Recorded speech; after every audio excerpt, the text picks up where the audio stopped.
All right, let's just jump right in. We're going to explore a really kind of wild idea today.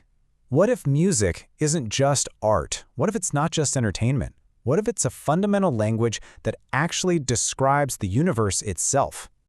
Now look, I know that's a huge claim, right?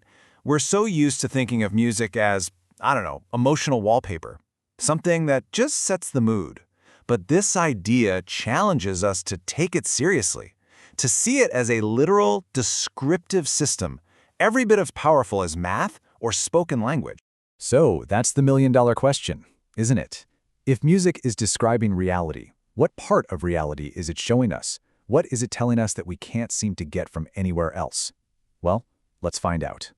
Okay, so to begin, we have to understand how music can even be a literal description. See, it doesn't work like language, which just points at things and names them. No, music does something way more subtle, and honestly, way more profound. It actually maps the process of change itself.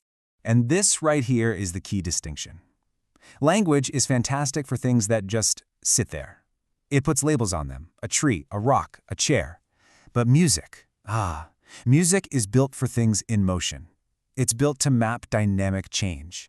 It doesn't tell you what is, it shows you what is becoming.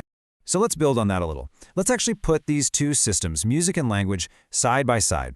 I think this will really help us see their totally different strengths when it comes to talking about the world around us.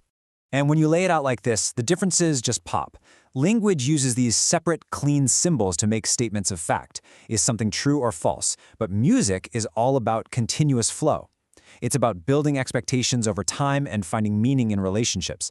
It never asks if a statement is true. It asks how one moment connects to the next. I love this quote because it just nails their different jobs. Think about it. Physics gives us the inventory of the universe, all the particles, all the forces.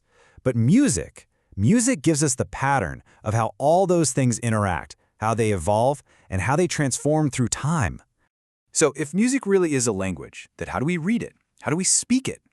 Well, we can start by thinking about all those musical concepts we know, harmony, melody, rhythm, not just as artistic choices, but as a really sophisticated vocabulary for encoding the dynamics of reality.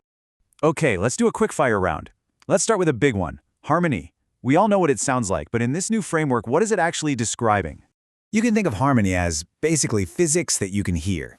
It's a system of rules and probabilities. You know that feeling when a certain chord just has to go to the next one?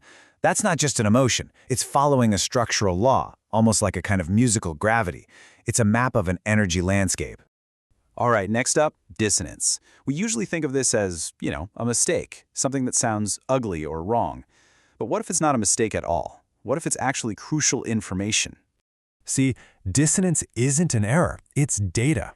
It's the sound of instability. It's the sound of competing forces of a system that's under stress.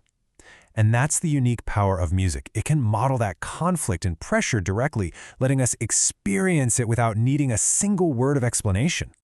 And how about melody? The part we all hum along to? It seems so simple, but from this perspective, it's so much more than just a memorable tune. A melody is really just a journey.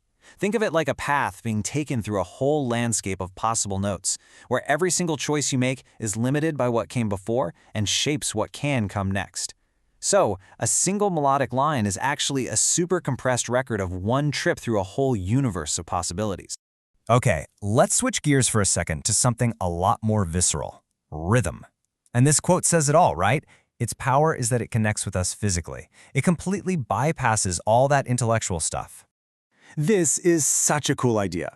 When you hear a complex polyrhythm, you're not sitting there solving an equation in your head. No, your body is directly experiencing a mathematical truth. You can literally feel the friction between two systems that don't quite line up. Music lets your body understand abstract ideas like ratios without ever touching a calculator. So this brings us to a much bigger question. Why does any of this matter? If music is this powerful descriptive tool, what's its purpose? Well, it's to preserve a record of dynamic processes, to basically create a kind of fossil of change itself.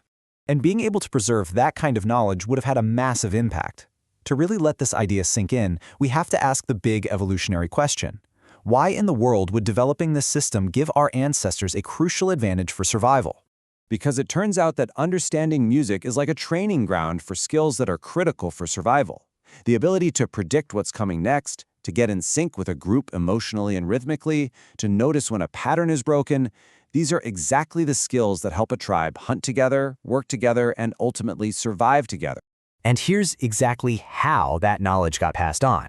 A musical score is like a fossil. It takes a living, dynamic process, a whole set of insights about tension and change and how the world works, and it freezes it into a stable, portable form. It allows that crucial survival knowledge to be shared from one generation to the next.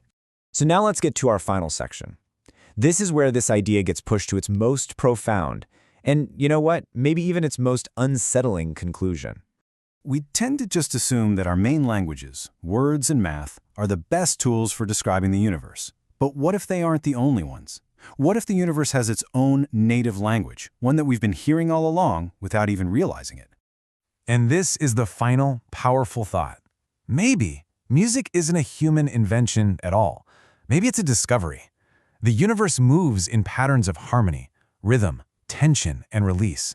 Music might just be the tool we developed to finally perceive how it all actually works. It's how we learn to listen. Because at the end of the day, music forces us to see that reality isn't just a collection of static objects. It's a web of dynamic relationships that are constantly unfolding. And for just a moment, when we really, truly listen, music gives us a little glimpse of what's really going on. Thanks for exploring all this with me.